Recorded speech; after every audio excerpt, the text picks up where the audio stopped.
اچھا سوال ہے.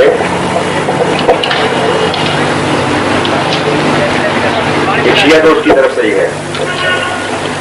بحوالہ ظہور مہدی اس امر کا انکشاف ہوا ہے کہ اہل تشیع کی کتاب بحار الانوار میں یہ درج ہے کہ رسول خدا نے حضرت سلیمان فارسی کے کندھوں پر ہاتھ رکھ کر اشارہ فرمایا کہ امام مہدی اہل فارس میں سے ہوں گے.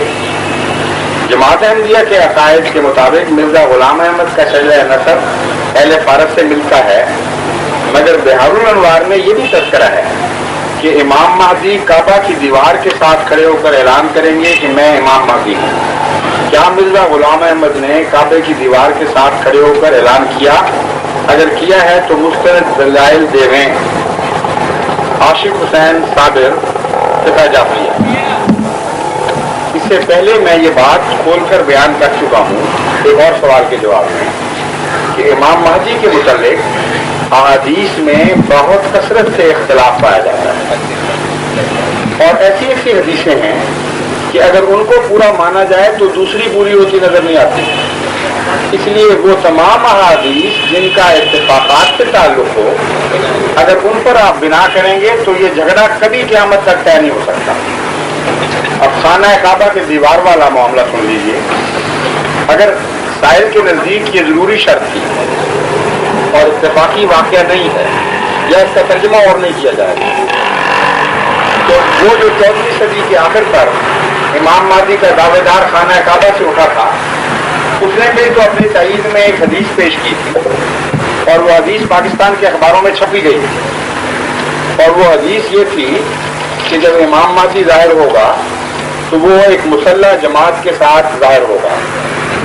وہ حجر اسود کو بوسہ دے گا، اس کے بعد دیوار کعبہ سے لگ کر اعلان کرے گا کہ میں امام مہدی ہوں، اور وہ سچا امام مہدی ہوگا، اس کو پھر مان لے گا. تو یہ ساری شرطیں اس شخص میں پوری ہو چکی ہیں جس کو چند دن کے اندر کاٹ چھانٹ کے پھینک دیا اور کچھ بھی اس کا باقی نہیں بچا.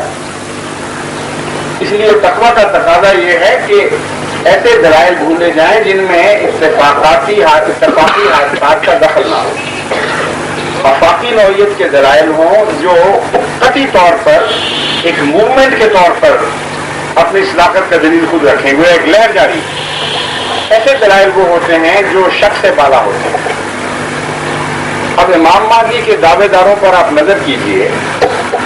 ہر وہ دعوے دار ہے مہدی جس نے یہ اعلان کیا کہ مجھے اللہ نے کھڑا کیا ہے امامت کے بعد، خدا کے کہنے پر میں کھڑا ہوا ہوں، یہ نہیں جس کو لوگوں نے بعد میں بنایا، یہ دعویٰ کرتا ہوں. وہ اور بھی تو بہت سے آئے ہیں حضرت مرزا صاحب کے علاوہ. ان کے ساتھ خدا نے کیا سلوک کیا اور ان کے ساتھ کیا سلوک کیا کوئی فرق نظر نہیں آتا. یہ ہے وہ موومنٹ دلائل کی جس کا جلوس نکل رہا ہوتا ہے سال ب سال، صدی بہ صدی اس کا حجم بڑھتا چلا جاتا ہے اس دلائل کا.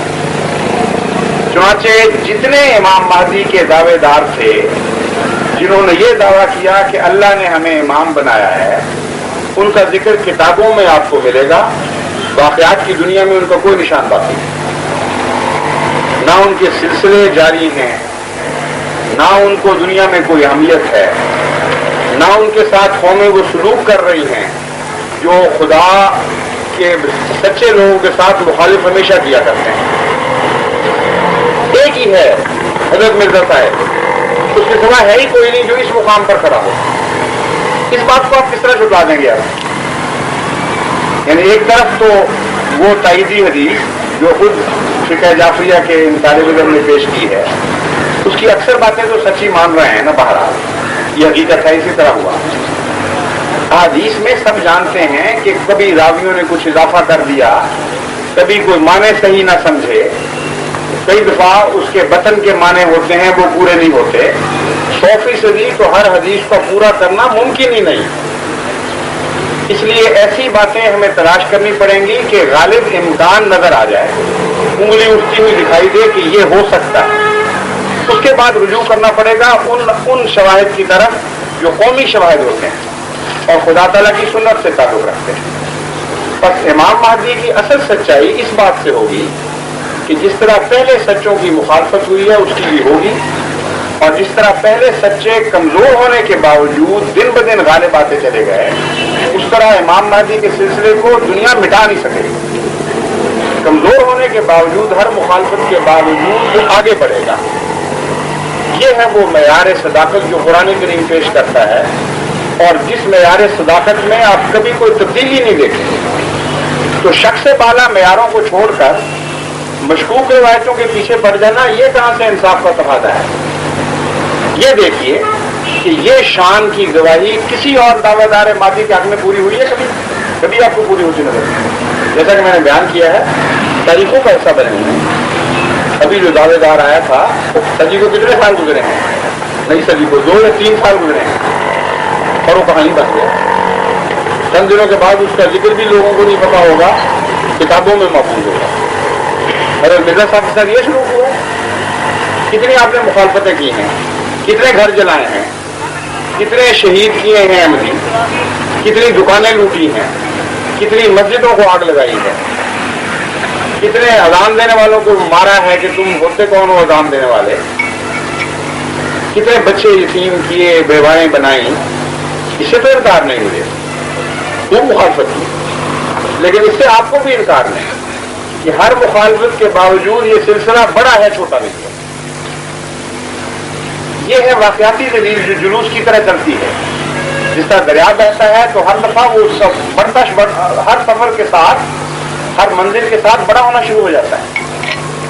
اسی طرح الہی جماعتوں کا حال ہوتا ہے، کوئی مخالفت کی روک، کوئی چٹان روک نہیں سکتی، روکتی ہے تو اور ابھرتا ہے وہ دریا، اور شان کے ساتھ بہ کر نکلتا ہے۔